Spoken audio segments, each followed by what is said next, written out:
또 한 가지 우리가 생각했던 것은, 또 살펴봤던 것은, 광야에서 어려움과 시련, 고난을 겪을 때에 그것을 어떻게 우리가 겪고 소화하느냐에 따라서 그것이 하나님 은혜에 더 가까이 가는 결과가 될 수도 있고 더 멀어질 수도 있어요. 세상적으로 말해서도 어릴 때 고난을 겪고 고생한 사람이 잘 될 수도 있고 망할 수도 있어요. 그렇지 않습니까? 어릴 때 고난을 겪고 힘들게 자랐다고 해서 다 입지전적인 그런 영웅 성공을 거두는 것이 아니라 더 많은 사람들은 중간에 좌절하고 포기하고 낙심하고 이렇게 되거든요.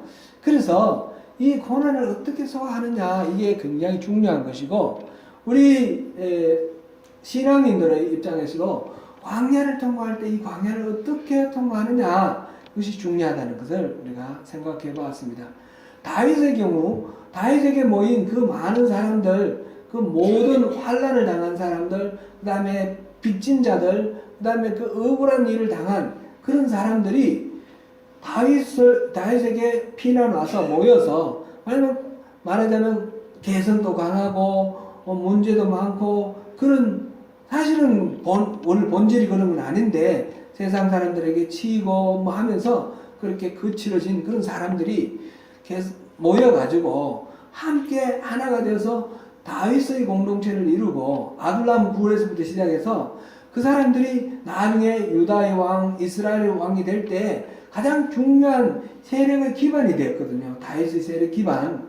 그렇게 공동체가 성장해 나가는 가운데 다윗도 왕으로서 기름 부음 받은 자로서 그렇게 잘 성장해 나가는 그 비결이 무엇이었는가? 우리가 볼 때 그 그일라라는 동네, 그 성읍을 블레셋이 침략해 왔을 때 다윗이 그일라를 도울까요? 물어보고, 또 올라갈까요? 뭐 계속 물어보잖아요. 나중에 다윗이 그일라를 해방시키고 그 민족들을 보호를 해줬을 때 사울이 또 그일라에 다윗이 와 있다는 소식 듣고 그일라를 포위를 하고 다가왔습니다.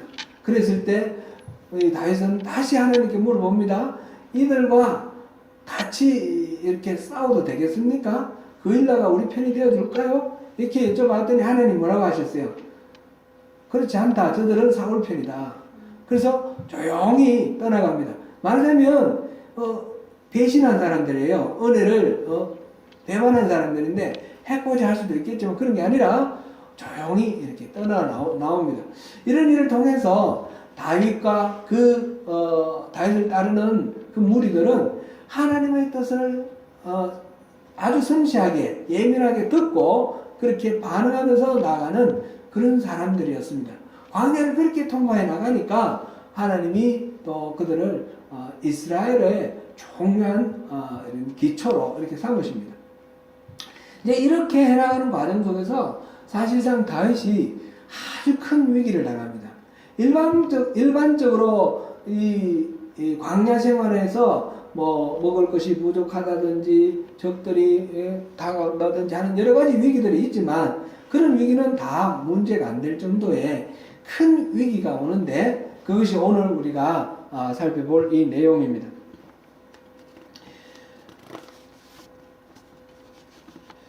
다윗이 광야 생활을 할 때에 매우 어려웠습니다.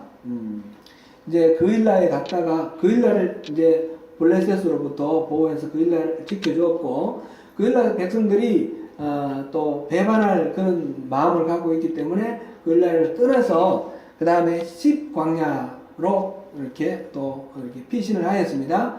십광야에 가서 이렇게 있는 동안에 십광야에 살고 있던 사람들이 사울에게 찾아가서 다윗이 우리 동네에 와서 숨어 있습니다. 그렇게 일러주는 거예요. 그래서 사울이 거기 있구나. 그래서 군사를 모아가지고 이 십광야로 옵니다.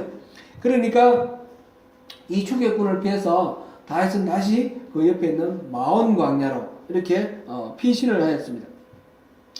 이 마온 광야에서는 거의 포위가 되어가지고 이제 다윗이 잡힐 그런 위기에 처했습니다. 그랬을 때 블레셋이 다시 공격해 들어옵니다.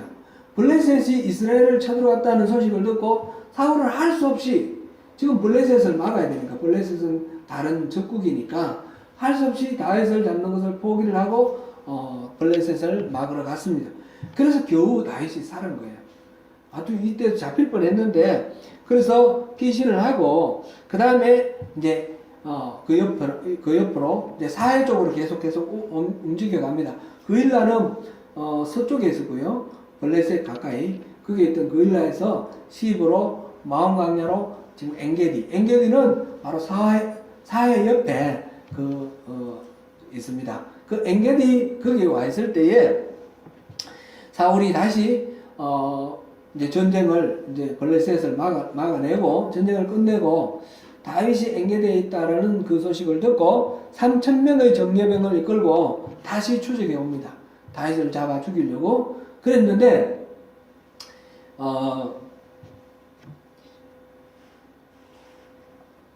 다윗이 이제 엔게디 어느 동굴 속에 이렇게 부하들과 같이 숨어 있습니다.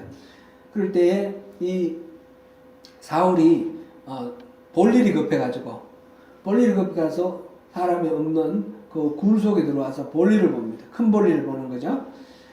그럴 때에 이제 그 밝은 바깥에 있다가 굴에 들어온 사울의 눈에는 아무것도 안 보이죠. 바깥에 밝은 데서 실내로 들어오면 안 보이지 않습니까? 아무것도 안 보이지만 원래 그 안에 숨어있던 다윗과 그 부하들에게는 이 사울이 다 보이는 거죠. 사울이 보여서 그 앉아서 지금 볼일 보고 있는데 기회는 이때다. 죽이면 얼마든지 죽일 수 있는 그런 상황이죠. 그래서 부하들이 말합니다. 하나님이 당신에게 이르기를 내가 원수를 내 손에 넘기리니 내 생각에 좋은 대로 그에게 하라 이렇게 하셨는데 그날이 바로 이 날입니다. 지금이 바로 하나님이 원수를 넘겨주기로 약속한 그날입니다. 죽이십시오. 그런데 다윗은 죽이지를 않지요. 가서 옷깃만 칼로 잘라 베어냅니다.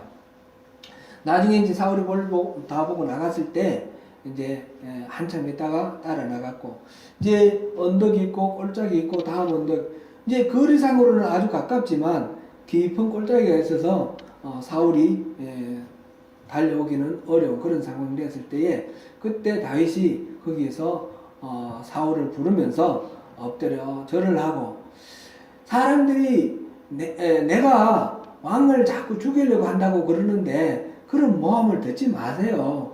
그러면서 그 옷깃을 보여줍니다. 베어낸 옷깃. 내가 왕을 죽이려고 했으면 얼마든지 죽일 수 있었지만 내 옷깃만 베어냈습니다. 내 마음은 왕을 죽이려고 하는 마음이 하나도 없습니다. 그 말을 듣고 사울이 이제 다윗의 마음, 다윗은 자기를 죽이려고 하지 않는다는 걸 알고 처음부터 그런 건 뭐 사실상 그런 걸 크게 의심했던 바는 아니에요. 자기가 다윗을 죽이고 싶고 스스로 생각했을 때 다윗이 너무 사람들로부터 인기도 많고 하니까 자기 자리가 위협받으니까 그렇게 다윗을 죽이려고 했던 것이죠. 어쨌든 그렇게 사울이 다윗을 죽이려고 쫓아갔지만 다윗에게는 거기에 대해서 보복하려는 마음이 전혀 없고 그냥 평화롭게 지내기를 원한다는 것을 알고는 사울은 이제 그 자리를 떠나게 됩니다. 이럴 때 다윗이 바람 광야, 그 아래쪽으로 바람 광야로 옮겨가서 살고 있습니다. 그 마온 광야와 바람 광야가 같은 곳입니다. 그 이웃된 곳입니다. 그랬을 때에 오늘 지금 우리 본문 이 사건이 일어납니다. 지난주에 제가 아둘람에 있을 때부터 다윗은 산적과 같다 그런 말씀을 들었어요. 뭐 이 표현이 좀 이렇게 불경하게 들릴지도 모르겠는데 처지가 그렇더라라는 거죠. 제가 옛날에 읽었던 소설이 생각나요? 장길산 혹시 보신 적 있으세요? 드라마도 했는데 장길산이라고 조선시대에 유명한 도적이 있었어요. 조선시대 3대 그 도적 또 의로운 도적이라 그래서 의적 이렇게 말하기도 하는데 홍경래 난을 일으키는 홍경래 그 다음에 장길산 그 다음에 임꺽정 이 세 사람이 실제로 실존 인물입니다. 아주 유명한 그런 도둑인데 이 장길산 보면 임꺽정에서도 그런 이야기가 비슷한 이야기가 나오고 이 사람들이 이제 세력을 이렇게 구축을 해서 황해도 9월산에 이렇게 장길산이가 이렇게 둥지를 틉니다. 그러면 이 서울에서 평양으로 오가는 그 길, 황해도 길이 항상 그 도둑들이 많아가지고 굉장히 고개를 넘어갈 때 혼자 못 넘어가고 사람들이 몰려서 넘어가고 이렇게 하는데 장길산이가 그 털을 잡고 난 뒤에는 도둑이 없어져요. 이렇게 큰 도둑이 있으면 작은 조물하기 도둑들이 없어지는 거예요. 그 세력을 지키는 이게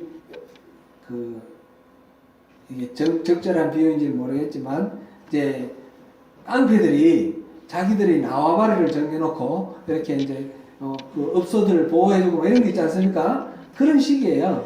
이제 그게 이제 더 강한 어떤 세력이 있으면 작은 세력들은 거기 다 복종을 하고 이렇게 되는 거죠. 그러니까 지금 다윗이 그런 상황이에요. 다윗이 바람 광야에 있으니까 그 전에 있던 수많은 도적들이 다 없어졌어요. 다 잘못하다가 다윗에게 이제 잡히면 큰일 나니까. 다윗이 말하자면 치안을 유지하고 있어요. 실질적인 왕 역할을 하고 있어요. 그 지역을 다스리는 왕 역할. 지금 그렇게 하고 있는 상황입니다. 이때에 이 마온 지역에 나발이라는 사람이 있었습니다. 이 나발이는 굉장히 부자인데 양이 3,000마리고 또 염소가 1,000마리가 그랬습니다. 굉장히 짐승이 많죠. 나발이 양털을 깎는다라는 소식이 들려왔습니다. 이 고대 시대에 이 양털 깎는다는 것은 단순히 털 깎는구나 이런 게 아니라 농부가 수확하는 것과 똑같이 그것이 양털을 거두어서 그게 이제 말하자면 재산이 되는 거죠. 그렇기 때문에 이 수확하는 날은 짐승을 잡고 음식을 많이 준비를 해서 그래서 이제 이웃 사람들이나 아니면 지나가는 나그네들 같이 그것을 나눠 먹는 잔치를 벌입니다. 양털 깎는 날이다 이 말은 바로 잔칫날이라는 뜻입니다. 나발이 잔치를 벌이고 있는데 다윗이 사람들을 보냅니다.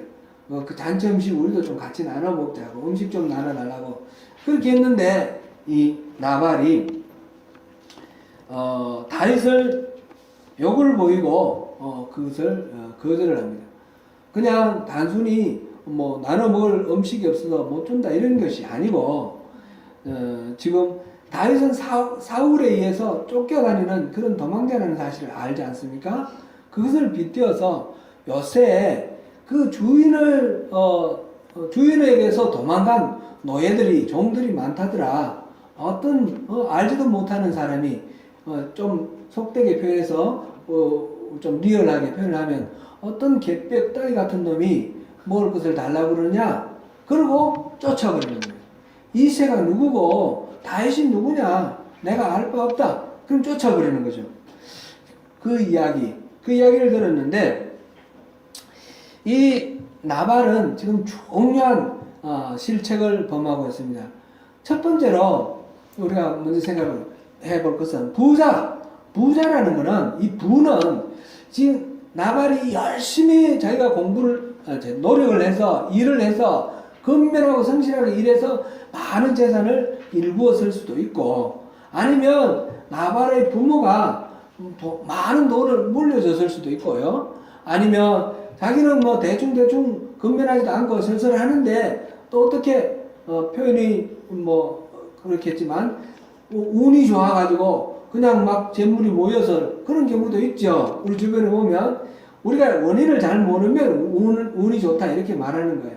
그 뒤에는 다 하나님의 손길이 있는데 어쨌든 이 모든 부는 하나님이 다 주신 거예요. 자기가 성실한 것도 하나님 은혜고 좋은 부모님 만나가지고 물려받는 것도 하나님 은혜고 자기는 원인을 알 수가 없지만 뭔가 잘 되어가지고 이렇게 돌아오는 것도 다 하나님 은혜죠. 모든 부는 하나님이 주시는 하나님의 은혜이고 선물인 것입니다. 학궤 2장 8절에 이런 말씀이 있습니다. 은도 내 것이요 금도 내 것이니라 만군의 여호와의 말이니라. 이 세상의 재물 다 하나님 것이라는 것이죠. 그러므로 이 자신에게 맡겨진 이 부라는 것은 이 하나님의 것이라는 생각을 가지고 하나님이 내게 맡겨주신 나는 하나님의 청직이다 라는 그런 마음으로 이 부를 잘 사용을 해야 됩니다. 선용을 해야 되고 가난한 이웃들과 그리고 어려움에 처한 그런 사람들을 위해서 구제도 하고 도우면서 그렇게 쓰는 것이 하나님이 부를 맡겨주신 그 뜻에 맞는 것입니다. 사도행전 20장 35절에 이렇게 기록되어 있습니다. 범사에 여러분에게 모본을 보여준 바와 같이 수고하여 약한 사람들을 돕고 또 주 예수께서 친히 말씀하신 바 주는 것이 받는 것보다 복이 있다 하심을 기억하여야 할 것이니라. 베푸는 것이 하나님이 우리에게 주신 하나의 사명이고 그것을 통해서 하나님은 더 큰 은혜를 베풀어 주시는 것입니다. 이것이 부에 대한 하나님의 원리입니다. 부는 내가 움켜쥔다고 해서 다 내 것이 되는 것이 아니고 다른 사람들에게 나누어진다고 해서 내가 내 것이 다 없어져서 가난하게 되는 것이 아닙니다. 오히려 하나님은 이렇게 나누는 사람들에게 더 풍성하게 또 채워주시기도 합니다. 잠언 11장 24절 25절에 이런 말씀이 기록되어 있습니다. 같이 읽어보겠습니다. 시작. 흩어 부재하여도 더욱 구하게 되는 일이 있나니 과도히 아껴도 가난하게 될 뿐이니라. 부재를 좋아하는 자는 풍족해질 것이요 남을 윤택하게 하는 자는 자기도 윤택하여지리라. 나발은 성경에서 보는 하나님 나라의 백성 이스라엘 백성들이 부를 어떻게 대해야 할 것인가 하는 부에 대한 규례를 어기고 있는 것입니다. 이 부분에 대해서는 제가 다 나열을 안 하지만 성경 구약 성경에 여러 군데서 가난한 자들을 위해서 이렇게 부를 사용할 것을 말씀하시는 그런 내용이 많이 나오고 있습니다. 그것이 기독교의 원래 하나님의 본뜻이고 기독교의 본질이기도 합니다. 자기에게 있는 모든 부의 주인은 하나님이시라는 것을 기억해야 됩니다. 그런데 나발은 그것을 잊고 있습니다.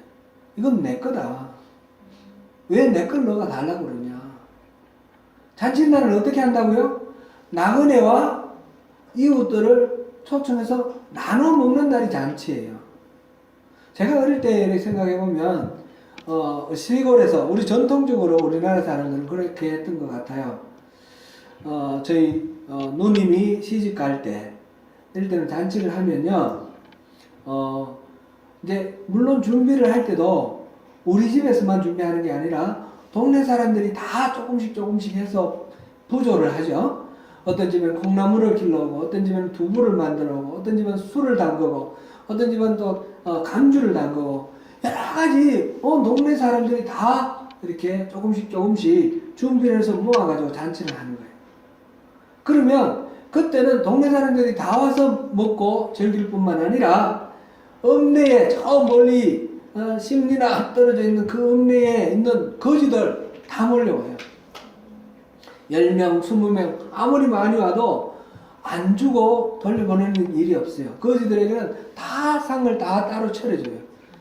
제가 기억하고 있는 우리 전통 잔치는 그랬습니다.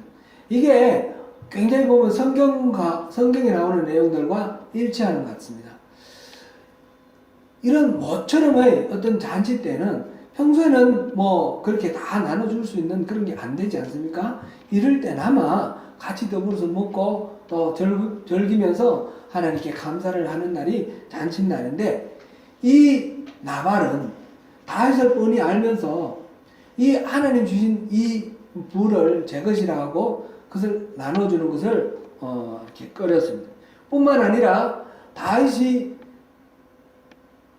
어떤 사람인지 그거를 자기가 알아야 되는데 다윗을 인격적으로 단순히 음식을 안 준 것뿐만 아니라 인격적으로 모독하는 그런 상황이 되었습니다.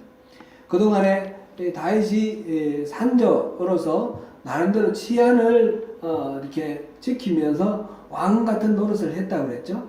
그렇기 때문에 이 나발의 하인이 나발의 아내 아비가일에게 보고하는 내용에 보면 다윗으로 인해서 우리 가축들이 보호를 받았고 그런 다른 피해를 입지 않도록 우리를 지켜줬다라는 그런 이야기가 나옵니다.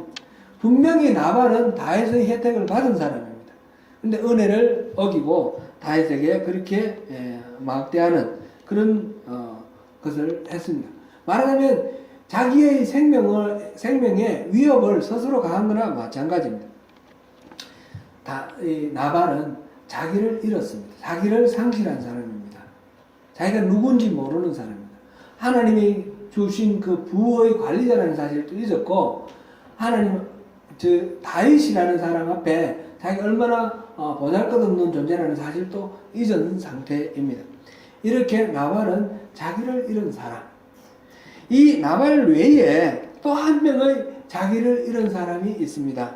그것은 다윗의 이야기를 듣고 화가 머리끝까지 치솟아서 금방 군사들을 400명이나 동원을 해서 나발을 죽이기 위해서 출동하는 다윗입니다. 이 다윗은 지금 하나님이 자기에게 기름 부어서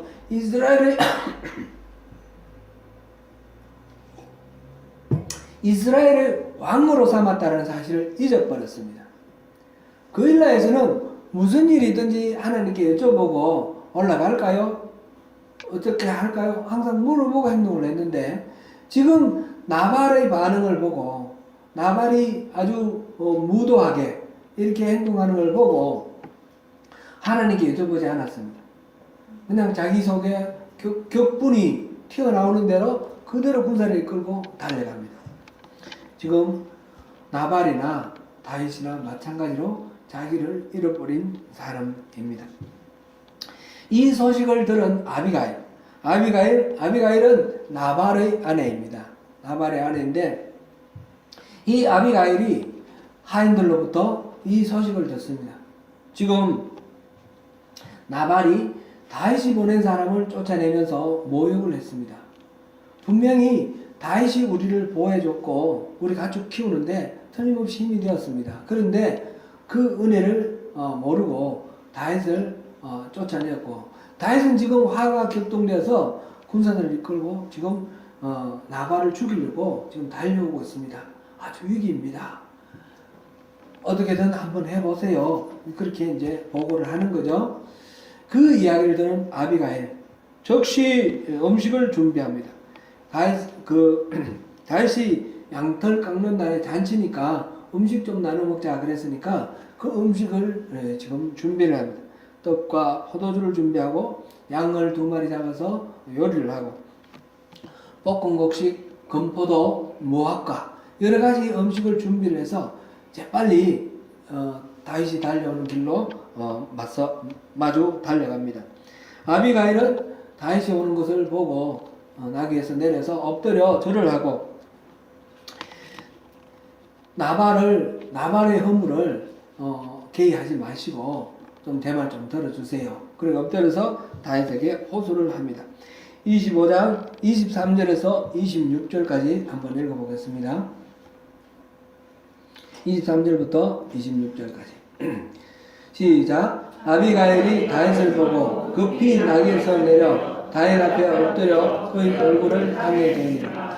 그가 다윗의 발에 엎드려 이르되 내 주여 원하건대 이 죄악을 나 곧 내게로 돌리시고 여종에게 주의 귀에 말하게 하시고 이 여종의 말을 들으소서. 원하옵나니 내 주는 이 불량한 사람 나발을 개의치 마옵소서. 그의 이름이 그에게 적당하니 그의 이름이 나발이라. 그는 미련한 자니이다.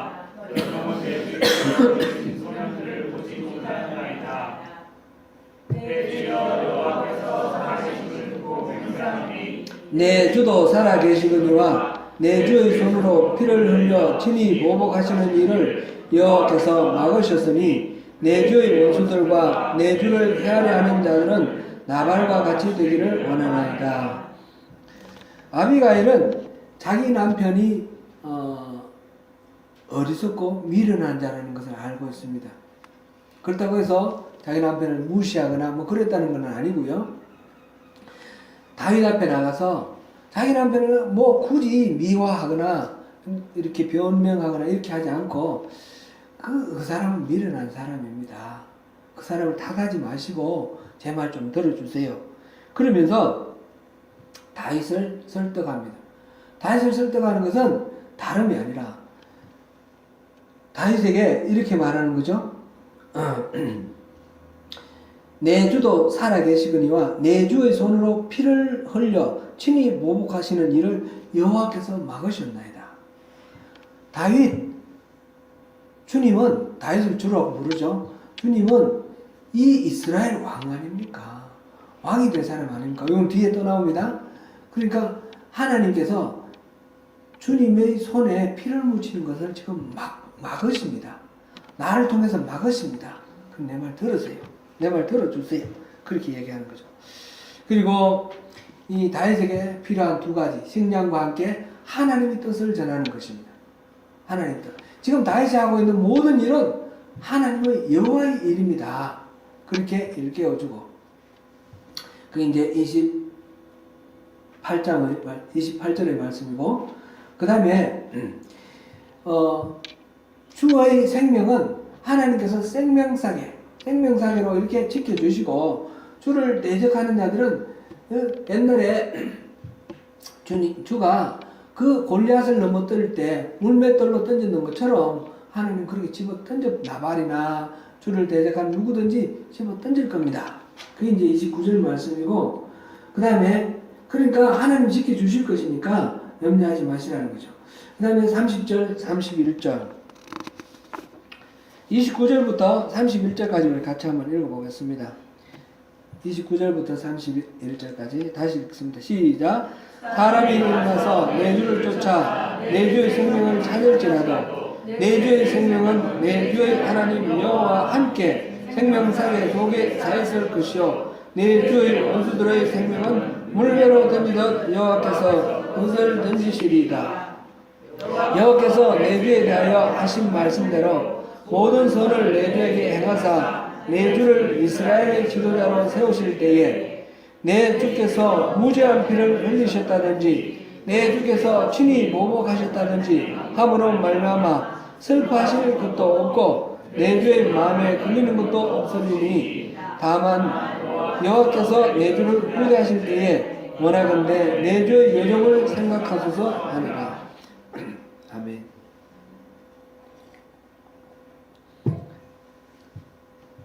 아비가일은 다윗에게 주는 어떤 분인지 스스로 어떤 분인지 아세요.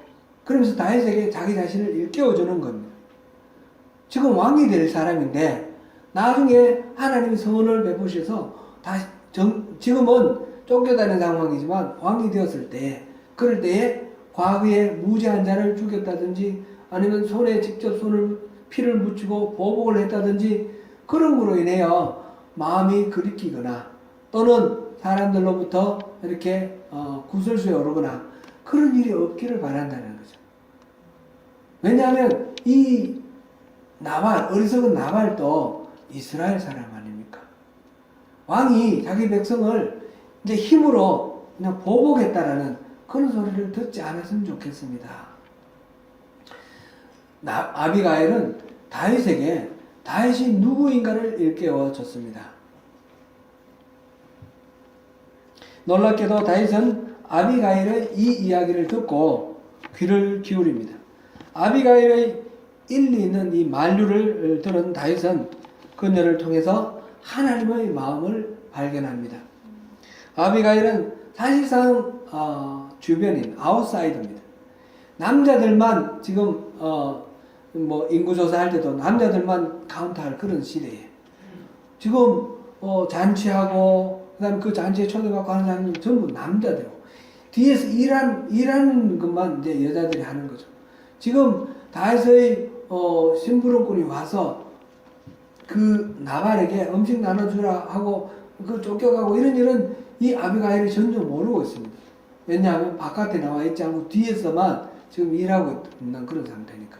이런 여자 아웃사이드인 이 아비가일 그렇지만 그가 하나님의 뜻을 발견하고 하나님의 사람 다윗을 만류하러 나갔을 때에 이 보잘것없어 보이는 이 아웃사이더의 말도 다윗은 그의 말을 경청하고 하나님의 뜻을 듣습니다. 광야는 다윗을 하나님의 마음을 품도록 훈련하는 훈련장이었습니다. 광야는 다윗이 자신이 얼마나 강한지, 얼마나 대단한지, 얼마나 멋있는지 그거를 이렇게 시험하고 테스트하는 그런 자리가 아니었습니다. 하나님을 어떻게 의지하고 살아가는지, 얼마만큼 하나님을 인식하고 살아가는지 그것을 끊임없이 훈련받는 자리가 바로 광야였습니다. 오직 기댈 존재는 하나님뿐임을 알아가는 그런 훈련장이 바로 광야였습니다. 미련한 자는 나발로 족합니다. 하나님이 기름 부으신 이스라엘의 왕 다윗을 그렇게 화를 격동하고 그래서 보복하게 만드는 그런 어리석은 짓을 하는 것은 이 미련한 이 나발의 일입니다.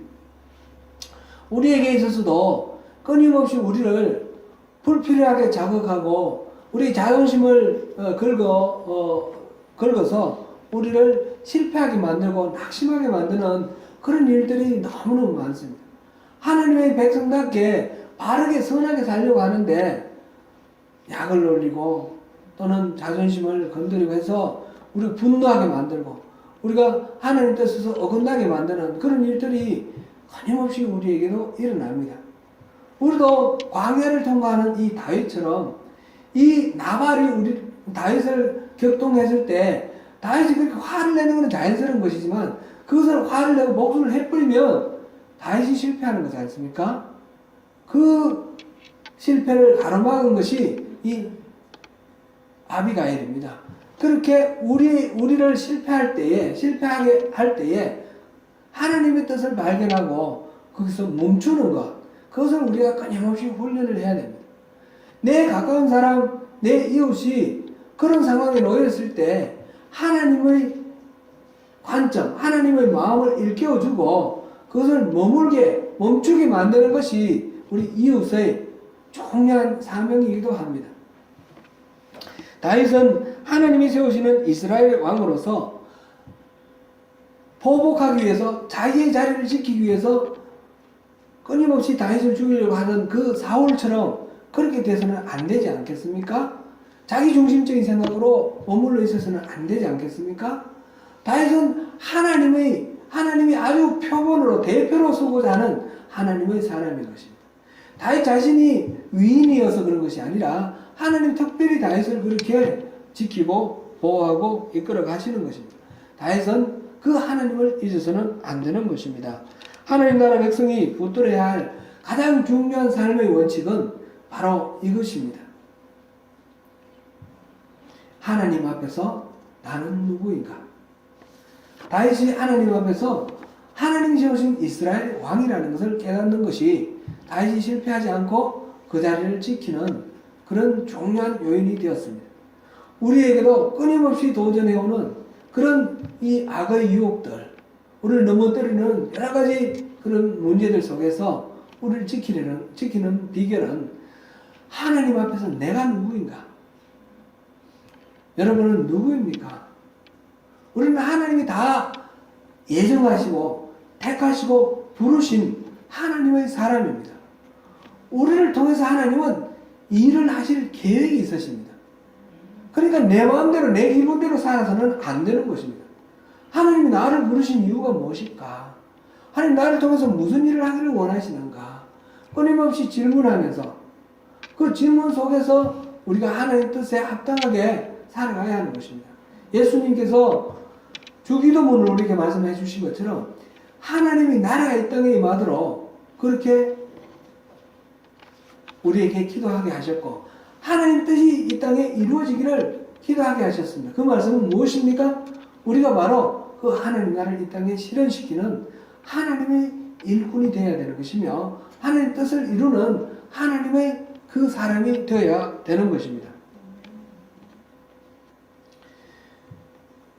나발의 도발에 격분하여 이것을 잊고 달려나가는 다윗을 가로막아선 지혜로운 아비가일. 그는 아웃사이더였고 그냥 영향력이 없는 사람이었지만 이스라엘의 왕을 보호했습니다.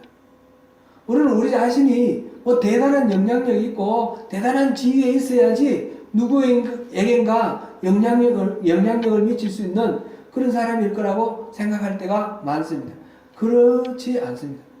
우리는 누구나 누구에게나 영향력을 미칠 수 있는, 리더는 특별한 사람이 아니라 다른 사람의 인생에 영향력을 미칠 수 있는 사람이 리더입니다. 바로 우리 모두가 다 리더인 것입니다.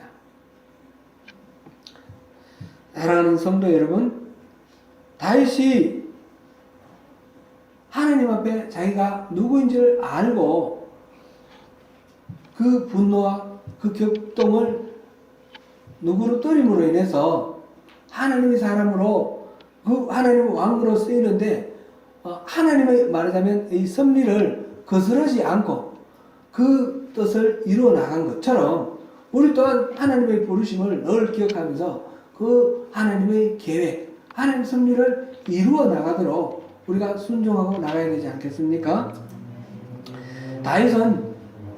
다윗이 자기를 죽이러 오다가 돌아갔다는 이야기를 들은 나발은 그 소식 듣고 자빠져 죽었습니다. 하나님은 징계하실, 원수 갚고 징계하실 일은 하나님이 알아서 하십니다. 다윗이 손을 대지 않더라도 하나님은 하시는 것입니다. 다윗은 이 나발이 죽었다는 소식을 듣고 그 아비가일을 불러들여서 아내로 삼습니다. 그 지혜롭고 아름다운 아비가일. 그가 다윗의 실질적인 첫 번째 부인이 됩니다. 첫 번째 부인은 사울 왕의 딸 미갈이죠. 미갈이 첫 번째 부인인데 이제 다윗이 도망을 가는 걸 탈출을 도와주는 것으로 끝이고 그 다음에 헤어졌고 다른 사람에게 시집가고 이래 됐습니다. 그래서 이 광야에 도망 나온 이 다윗에게 첫 번째 부인은 아비가일, 두 번째 부인은 이스루엘의 모히미암, 아히노암, 이스루엘이라는 그 지역이 있죠. 저 북쪽에 있는 평원 지역인데 그 출신 아히노암, 이렇게 해서 부인이 광야에서 이제 두 사람 되는데, 아히노암에서 첫 번째 아들 암논이 태어나고 이 아비가일에서 두 번째 아들 길랍이 태어납니다. 이렇게 다윗의 아내가 되었습니다. 아비가일은 광야에서 다윗처럼 자신이 하나님 앞에 누군가를 잊지 않고 사는 것, 그것이 하나님의 사람으로서 우리를 선택하시고 부르신 하나님의 그 계획에 순종하는 방법입니다. 하나님의 목적과 뜻이 나로 인하여 어그러지지 않도록 늘 깨어 있어야 되겠습니다. 한 번 기억하는 것이 중요한 것이 아니고 한 번 경험하는 것이 중요한 것이 아닙니다. 늘 하나님께 묻던 다윗이 그것을 잠깐 잊어버리니까 범죄할 뻔한 이런 위기가 있었고, 나중에 바세바를 범하는 것은 바로 그렇게 잠깐 잊어버리는 사이에 범죄하는 그런 결과가 되는 것이죠. 우리가 늘 깨어있으라는 말이 바로 그런 이유입니다. 항상 주님 앞에 내가 누구인가, 주님의 뜻이 무엇인가, 그것을 기억하시는 가운데 항상 승리하시는 저와 여러분 되시기를 축원합니다. 기도하겠습니다.